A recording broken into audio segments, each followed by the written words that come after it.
Hello दोस्तों, स्वागत है आप सभी का रोजगार मलिक चैनल पर। दोस्तों, आज हम आपके लिए यूपीएसआई का 2021 में 13 नवंबर को सेकंड शिफ्ट में जो एग्जाम हुआ था उसके मैथ का फुल सॉल्यूशन लेकर आए हैं। दोस्तों, मैथ में टोटल 40 क्वेश्चन हमारे आए थे, जिसमें से 20 क्वेश्चन हम आपको पार्ट फर्स्ट में करा चुके हैं। यदि आपने पार्ट फर्स्ट नहीं देखा है तो हमारे चैनल पर जाकर आप देख सकते हैं। और हम 20 क्वेश्चन जो है सेकेंड पार्ट में आज आपके लिए लेकर आए हैं। तो चलिए स्टार्ट करते हैं क्वेश्चन नंबर 21 से। तो क्वेश्चन नंबर 21 में दिया है, एक संख्या दी है, इसको भिन्न के रूप में जो है बनाना है। तो संख्या दी है 0.4262626 जो है इस पे बार लगा देंगे, बार बार ये आ रहा है। तो इसको हम किस तरह लिख सकते हैं, 426।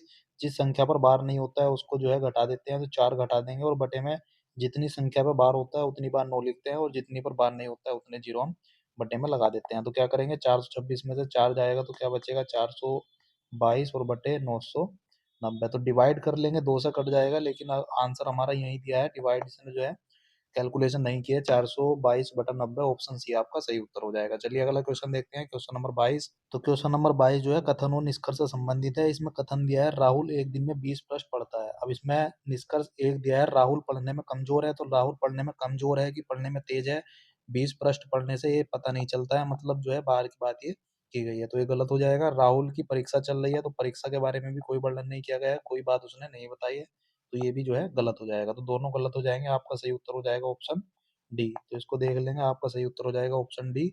ना तो एक और ना ही दो अनुसरण करते हैं। चलिए अगला क्वेश्चन देखते हैं, क्वेश्चन नंबर 23। तो इसमें पाई चार्ट का डायग्राम बना है और सवाल में पूछा है आईटी विभाग में छात्रों की संख्या क्या है। तो आईटी विभाग में छात्रों की संख्या निकालनी है, कुल छात्रों की संख्या दी है और आईटी में 16% छात्र जो है।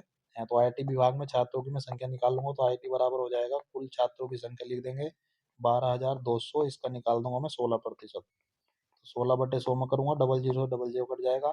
6 की और 2 की इकाई के अंक से करेंगे, 6 दूनी 12 तो इकाई का अंक आ जाएगा। तो डायरेक्ट हमारा आंसर आ जाएगा 1952। कैलकुलेशन करने की जरूरत नहीं है, क्योंकि जो है इकाई का अंक एक ही में जो है 52 दिया है, तो 1952 आपका सही उत्तर हो जाएगा। चलिए अगला क्वेश्चन देखते हैं, क्वेश्चन नंबर 24।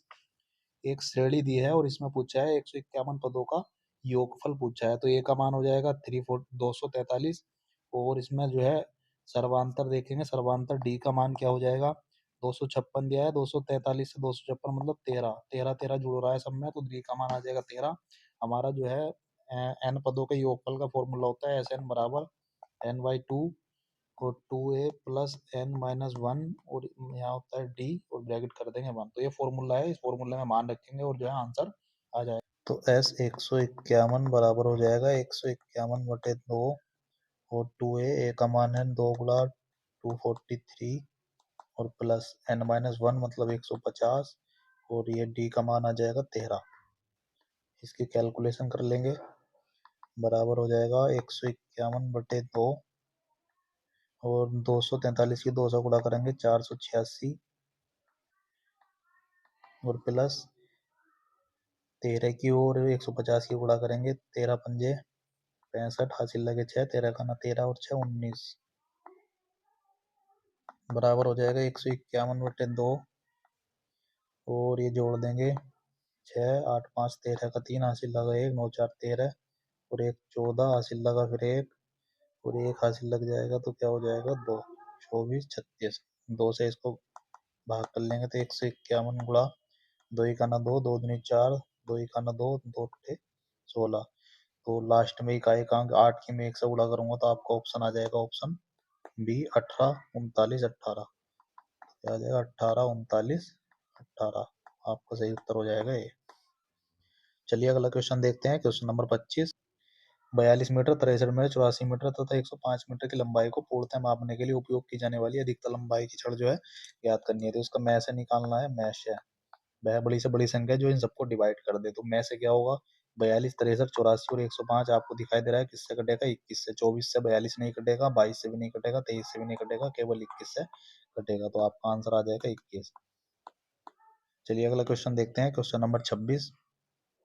पाई चार्ट वाला सवाल दिया है, इसमें पूछा है ई विभाग में विद्यार्थियों की संख्या क्या है। तो ई विभाग में 16%, 16% मैंने अभी पिछले सवाल में करा था, सेम वही क्वेश्चन हो जाएगा। 12 200 का 16% हम निकाल लेंगे, तो 12 200 का निकाल देंगे 16%। सेम सवाल करा था, 16 और 122 की गुणा करेंगे तो 6 दूनी 12 आ जाएगा 1952। आपका सही उत्तर हो जाएगा 1952। चलिए अगला क्वेश्चन देखते हैं, क्वेश्चन नंबर 27।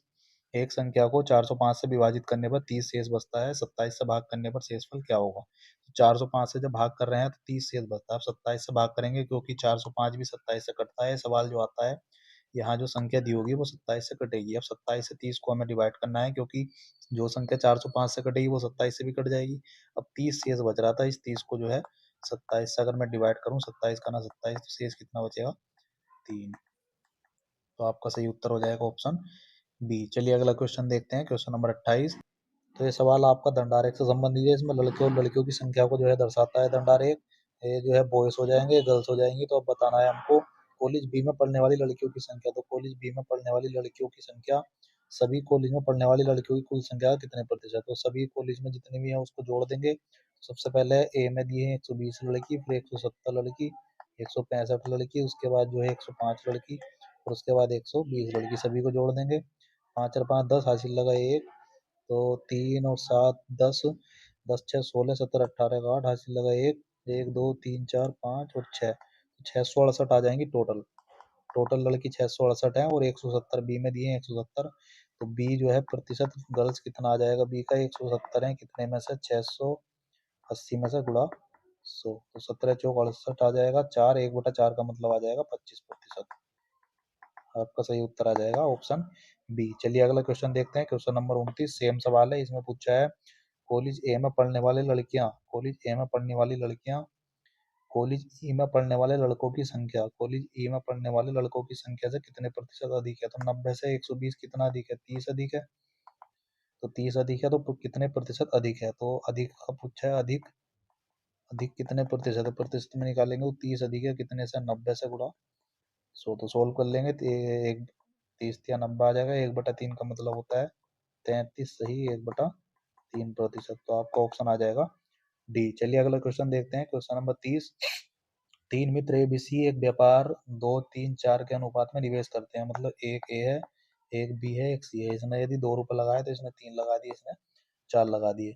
6 महीने बाद सी अपनी पूंजी का आधा भाग निकाल लेता है। मतलब 6 महीने के लिए तो इसने 4 रुपए लगाए और आधा निकाल लिया, तो 2 रुपए इसने अगले 6 महीने के लिए लगाए। वर्ष के यदि वर्ष के अंत में जो है इतने रुपए का लाभ होता है तो सी का हिस्सा में बताना है। तो इसने टोटल मान लो 12 महीने के लिए लगाए होंगे, इसने भी 12 महीने के लिए लगाएंगे। इनका फिर अनुपात निकाल लेंगे, इसको जो है जोड़ लेंगे। तो बराबर क्या हो जाएगा? 12 दूनी 24 अनुपात 12 तिया 36 अनुपात 4 6 24, ये आ जाएगा 24, और 6 दूनी 12, 12 और 24 कितना आ जाएगा? 36। इसको जो है कैलकुलेशन कर लेंगे। 12 दूनी 24, 12 तिया 36, 12 तिया 36। तो इसका मतलब आ जाएगा 2:3:3। इसका मतलब है यदि 3 और 3 6 और 7 8, 8 रुपए का लाभ है तो ए का हिस्सा 2 रुपए होगा, और बी का 3 और सी का भी 3। तो लाभ कितना है? 11 के आगे 4 जीरो लगा देंगे, और किसका मान पूछा है? सी का लाभ। तो हमसे पूछा है सी का लाभ, तो सी का लाभ निकालेंगे। टोटल दिया है हमारा 11 के आगे 4 जीरो है, टोटल लाभ है 8 का मान है, और हमें किसका मान निकालना? सी का। तो 3 का मान हमको निकालना है। 8 से भाग करेंगे, 8 का 8 बचे 3, 8 या 24 बचा 6, 8 सत्ते 56 बचे 4, 8 पंजे 40, और इसके आगे जीरो लगा लेंगे। 3 से गुणा करेंगे, 3 का 3, 3 पंजे 15 का 5, हासिल लगा 1। 3 सत्ते 21 और 1 22, हासिल लगे 2। 3 तिया 9 और 2 11 का 1, हासिल लगा 1, और 3 का 3 और 1 4। तो आपका सही उत्तर हो जाएगा 41,250। तो 41,250 आपका सही उत्तर हो जाएगा ऑप्शन बी। इसको देख लेंगे। चलिए अगला क्वेश्चन देखते हैं, क्वेश्चन नंबर 31। दी गई श्रृंखला में प्रश्न चिन्ह के स्थान पर क्या आएगा? तो x का मान 24 दिया है, ई का मान 5 होता है, j का मान 10 होता है, m का मान 13 होता है। तो 7 किसका मान होता है? g का। तो आपका सही उत्तर हो जाएगा ऑप्शन सी। इसको देख लेंगे, एग्जाम में पूछे गए सवाल है। चलिए अगला क्वेश्चन देखते हैं, क्वेश्चन नंबर 32। इसमें पूछा है कि क्या चिन्ह इसमें रखें कि जो है आप सही उत्तर आ जाए। तो देखते हैं सभी चिन्हों को, ऑप्शनों को जो है पुट करके करके देखेंगे हम। इसको 37 अगर हम लाएं तो 37 लाने के लिए क्या करना होगा? यहाँ 12 दूनी 24, अगर मैं इसकी गुणा कर दूं और इसमें 13 जोड़ दूं, 12 दूनी 24, 25 26 27 और 10 37, तो ये आ जाएगा। तो प्लस गुणा बराबर, प्लस गुणा बराबर आपका सही उत्तर हो जाएगा 4। बाकी आप चारों ऑप्शन पुट करके देख सकते हैं। जैसा आप चाहे सवाल को कर सकते हैं। चलिए अगला क्वेश्चन देखते हैं, क्वेश्चन नंबर 33। संख्याओं के उस संयोजन का चयन कीजिए जो जो है सार्थक शब्द बना दे। तो सबसे पहले दिया है 2 3 5 4 ए। तो 2 का मान है एच, 3 का मान है ई, और 5 4 ए। 5 का मतलब हो जाएगा सी, 4 का मतलब बी, और ए हो जाएगा। तो ये बन रहा है, कोई शब्द अर्थपूर्ण ये नहीं बन पा रहा है। उसके बाद दिया है 34 215, तो 34 का मतलब हो जाएगा ई, और 4 का मतलब बी, और 2 का मतलब हो जाएगा एच, और 1 का मतलब हो जाएगा ए, और 5 का मतलब हो जाएगा सी। तो ए बहाक, ये भी कोई वर्ड मीनिंग नहीं बन पा रहा है। 21 क्या हो जाएगा एच ए, और 3 का मतलब ई, और 5 का मतलब हो जाएगा सी, और 4 का मतलब हो जाएगा बी। तो हाँ एक, ये भी कोई वर्ड मीनिंग नहीं बन पा रहा है।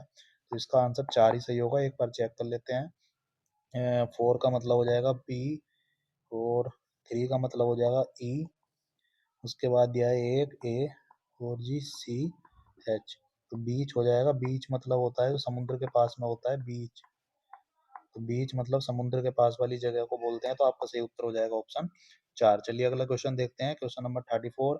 दो अंकों की संख्या के अंक जो है 3 4 के अनुपात में है, और उनके अंकों को आपस में बदलने पर प्राप्त मूल संख्या 18 अधिक हो जाती है, तो संख्या ज्ञात कीजिए। तो संख्या के दो अंक जो है 3 4 के अनुपात में है, तो 3 4 इनके बीच में 3 4 का अनुपात नहीं है, इनके बीच में भी नहीं है, इसके बीच में 2 और 3 का अनुपात है, तो ये भी गलत हो जाएगा। 3 4 का सिर्फ एक ही होगा। आप चेक भी कर सकते हैं, यदि संख्या को पलटेंगे तो 18 अधिक हो जाएगा। तो 68 को अगर मैं 86 करूँ, 86 में से अगर मैं 68 घटाऊंगा तो क्या आएगा 18। तो इसका मतलब ऑप्शन बी आपका राइट आंसर है। चलिए अगला क्वेश्चन देखते हैं, क्वेश्चन नंबर 35। इसमें दिया है ये दर्पण लगा है साइड में, तो दर्पण लगाया तो अभी ये पलट जाएगा, जो दाया है वो बायां हो जाएगा। तो दाएं का बायां मतलब डब्लू स्टार्टिंग में आ जाएगा, तो सभी में डब्लू स्टार्टिंग में दिया है। अब ऊपर का नीचे नहीं होगा, सिर्फ दाएं का बायां होगा, तो ये दोनों जो है ऊपर से नीचे दिए हैं, तो ये तो हो जाएंगे गलत, क्योंकि इसमें शुरू वाले डब्लू को एम कर दिया, उल्टा कर दिया है, तो शुरू वाले को जो है एम कर दिया, तो इसका मतलब ये दोनों हो जाएंगे गलत। अब इन दोनों में देखना है, सबसे लास्ट में इसमें क्या है, सबसे लास्ट वाले से पहले ओ है, तो स्टार्टिंग से दूसरा ओ आ जाएगा, क्योंकि पहला वाला लास्ट में पहुंच जाएगा, दाएं का बायां बन जाएगा। ऑप्शन बी आपका सही उत्तर हो जाएगा। चलिए अगला क्वेश्चन देखते हैं, क्वेश्चन नंबर 36। 34 होगा 75% का, 30% का, 40% का, 20% का मान जो हमको बताना है। तो कुछ नहीं, सिर्फ इसको कैलकुलेशन करके सोल्व करना है। 75 का मतलब होता है 3/4, गुणा 30 का मतलब हो जाएगा 3/10, गुणा 40 का मतलब हो जाएगा 2/5, या 4/10 कर देंगे, और 20 का मतलब हो जाएगा 1/5। इसको सोल्व कर लेंगे, सबसे पहले जीरो से एक जीरो कट जाएगा। उसके बाद अगर मैं इसको चार से इसको काटूं तो क्या हो जाएगा, 4 चार, 4 8 32, और 4 5 20, 85 आ जाएगा। 5 5 से मैं काटूंगा तो ये 17 बार आ जाएगा। तो बराबर ऊपर क्या आ जाएगा, तीन, तीन दूनी 6 18, 17 गुणा 18 हमारा आ जाएगा, और बटे में आ जाएगा 5। तो 17 18 गुणा करेंगे, 17 8 136, हासिल लगे 13, 17 का 17, और 13 क्या आ जाएगा 30, बचे हो जाएगा 5। तो इसको भाग करेंगे, 5 6 30, और 5 1 5, 5 दूनी 10, तो 61.2 आपका सही उत्तर हो जाएगा, ऑप्शन बी। चलिए अगला क्वेश्चन देखते हैं, क्वेश्चन नंबर 37। दी गई श्रृंखला में अगला पद ज्ञात कीजिए। तो इसमें एक सीरीज सी दी है, सबसे पहले क्या लिखा है, ये लिखा है इसमें जो है देखेंगे, तो ये लिखा है, ये वर्ड ये सेम लिख दिया है, बस शुरू के दो अक्षर इसने काट दिए हैं, पहले अक्षर और दूसरे अक्षर काट दिए हैं, और ये सेम लिख दिया है। उसके बाद यहाँ भी देखेंगे, ये सेम अक्षर है, लेकिन शुरू में आर और ओ लिख दिया है, तो आर और ओ कहाँ से लिख दिया, ये वाला दो अक्षर जो है आर और ओ इसने वापस लिख दिए हैं। उसके बाद इससे जब ये आएंगे तो फिर दो अक्षर काट दिए हैं, ये आ गया, और इसमें जो है शुरू के एक एक अक्षर जो है फिर लिख दिया है। अब मैं जो है शुरू के दो अक्षर और लास्ट के दो अक्षर काट दूंगा, तो आर ए बराबर और लास्ट में एन एन ए तक आ जाएगा। तो आपका सही उत्तर हो जाएगा ऑप्शन सी। इसको देख लेंगे, सिंपल सा क्वेश्चन था। चलिए अगला क्वेश्चन देखते हैं, question number 38। P Q R का औसत भार 51 किलोग्राम है, तो P plus Q plus R बराबर आ जाएगा 51 गुणा 3, तो क्या आ जाएगा, 3 1 3, 3 5 15, तो 153 आ जाएगा इनका योग। उसके बाद दिया है पी क्यू का औसत भार 45, तो पी प्लस क्यू इसका दिया है 45 गुणा 2, तो बराबर आ जाएगा 90। उसके बाद क्यू तथा आर का दिया है 46, तो क्यू प्लस आर मतलब आर प्लस क्यू बराबर आ जाएगा हमारा 46 गुणा 2, तो बराबर 46 दूनी 92। तो क्यू का बाहर पूछा हमसे क्या होगा, यदि मैं इन दोनों को जोड़ दूं, इसको और इसको जोड़ दूं, तो क्या हो जाएगा, पी प्लस 2 क्यू और प्लस आर बराबर आ जाएगा 90, और 92 कितना हो जाएगा 182। अब देख रहे हैं आप, यहाँ पी भी है, क्यू भी है, आर भी है, लेकिन क्यू दो बार है, इसमें क्यू एक बार है, ये पी क्यू आर है। तो यदि मैं इससे और इसको देखूं तो कितना अधिक आ रहा है, तो ये आ रहा है 153 और 182, तो 29 हमारा है इससे ज़्यादा है। 29 ज़्यादा क्यों है, क्योंकि इसमें क्यू दो बार है, तो इसमें से यदि मैं उसको घटा दूंगा तो क्यू बराबर आ जाएगा हमारा 182 में से 153 घटाएंगे तो 29 आपका सही उत्तर हो जाएगा, ऑप्शन सी इसको देख लेंगे। चलिए अगला क्वेश्चन देखते हैं। क्वेश्चन नंबर 39 पाई चार्ट वाला क्वेश्चन दिया है। इसमें दिया है मैकेनिकल एवं सिविल विभाग में छात्रों की संख्या ज्ञात कीजिए। तो मैकेनिकल मैकेनिकल और सिविल विभाग में छात्रों की संख्या हमको बतानी है। तो ये 20% है और ये 19% है। या तो दोनों को अलग अलग निकाल के जोड़ देंगे या दोनों को एक साथ निकाल लेंगे। तो क्या हो जाएगा, ये हो जाएगा 12,200 का निकाल दूंगा मैं डायरेक्ट 29%, क्योंकि 20 ये है और 19 ये है, तो क्या हो जाएगा 39%। 39% का निकाल लूंगा बटे में 100। तो 2 जीरो से हमारे 2 जीरो कट जाएंगे। 9 दूनी 18, इकाई का अंक आ जाएगा 8। आपका सही उत्तर हो जाएगा 4758। तो इसको देख लेंगे, कैलकुलेशन पूरी नहीं करनी है हमको, इकाई के अंक से भी इसको कर सकते हैं। चलिए अगला क्वेश्चन देखते हैं। क्वेश्चन नंबर 40 साधारण ब्याज पर निवेशित धन की एक राशि 15 वर्षों में अपने आप का 3 गुना हो जाती है। तो 15 वर्ष में 3 गुना हो रही है, मतलब कोई अगर 1 रुपए है, 3 रुपए हो गए कितने साल में, 15 वर्ष में। 15 वर्ष में 3 रुपए हो गए, तो 3 रुपए हो गए तो ब्याज कितना मिलेगा, ऐसा ही बराबर 2 रुपए का ब्याज मिलेगा। 15 साल में 2 रुपए का ब्याज मिलता है इसका मतलब, क्योंकि वो 3 रुपए हो गए, 1 रुपया पहले से ही था और अब हो गए 3 रुपए, तो इसका मतलब 2 रुपए का चक्र साधारण ब्याज जो है मिला है। अब कह रहा है कि इसी समान दर पर कितने वर्ष में 13 गुना जो है कितने वर्षों में हो जाएगा। तो 13 गुना करना है, 13 गुना मिश्र धन जो है 13 गुना करना है। पहला मूलधन 1 रुपया था, तो ब्याज हमें कितना चाहिए, ऐसा ही बराबर चाहिए अब 12 रुपए का। मतलब पहले 2 रुपए का ब्याज मिलता था, अब हमें चाहिए 12 रुपए का ब्याज। तो 2 रुपए का ब्याज कितने साल में मिलता था, आपको दिख रहा है 2 रुपए का ब्याज 15 साल में मिलता था। कितने गुना है, 7.5 गुना, मतलब 15/2 गुना। तो हमें निकालना है 12 रुपए का ब्याज कितने वर्ष में मिलेगा। तो इसका भी कर दूंगा मैं 15/2 गुना, तो कितना हो जाएगा, 15×6 = 90 वर्ष। आपका सही उत्तर हो जाएगा ऑप्शन सी। यदि समझ नहीं आए एक बार फिर से वीडियो को देख लेंगे। तो यूपीएसआई में जो है टोटल 40 क्वेश्चन मैथ के पूछे जाते हैं, जिसमें पार्ट फर्स्ट में हमने आपको 20 क्वेश्चन कराए थे और पार्ट सेकंड में भी 20 क्वेश्चन कराए हैं। तो 13 नवंबर 2021 को जो सेकंड शिफ्ट का एग्जाम हुआ था उसके मैथ का हमने फुल सॉल्यूशन करा दिया है। तो आगे भी इसी तरह की वीडियो पाने के लिए हमारे चैनल को सब्सक्राइब करें और बेल आइकन को दबा दें।